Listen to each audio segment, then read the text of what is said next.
Isang mapagpalang araw po sa ating lahat.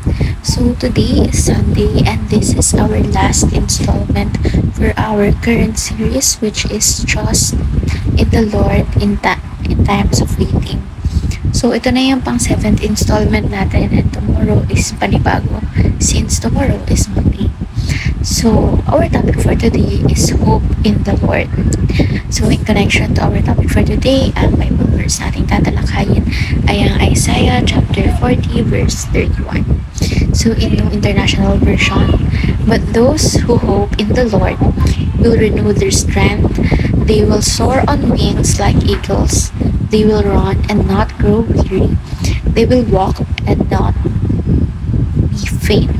So in Filipino translation naman, or in ang salita ng Diyos, Tagalog Contemporary Bible Version, ngunit ang mga nagtitiwala sa Panginoon ay muling magkakaroon ng lakas.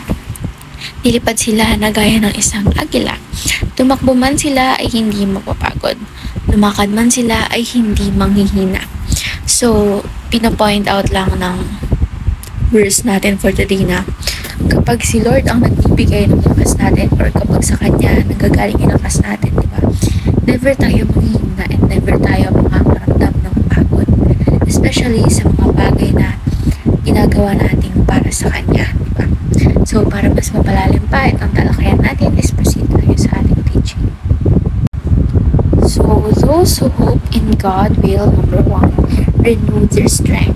So, ibig sabihin nito, parang hindi natin iisipin na napapagod tayo.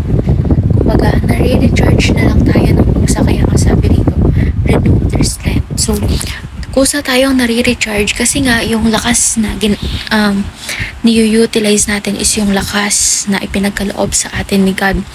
And yung lakas na yon is parang never ending siya. Hindi tayo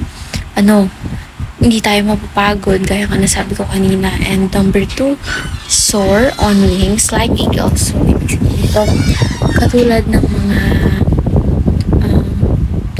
ibon na hindi napapagod lumipad, ganun din dapat tayo sa mga ginagawa natin, especially sa pagbibigay puri sa ating Panginoon, sa pag-glorify sa Kanya and sa iba pang bagay na makakapag-glorify sa Kanya. So dapat hindi tayo napapagod at patuloy lang natin yung ginagawa and endure without being worn out. So hindi nga tayo napapagod, ayun nga, so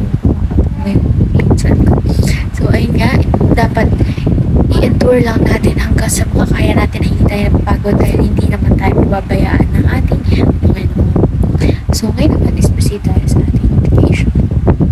Number 1, never fight alone. Number 2, get strength from the source of power, which is God. Number 3, soar on wings like eagles. So by now, for our discussion part, we should be able to identify the reasons as to why it is important to get our strength from God.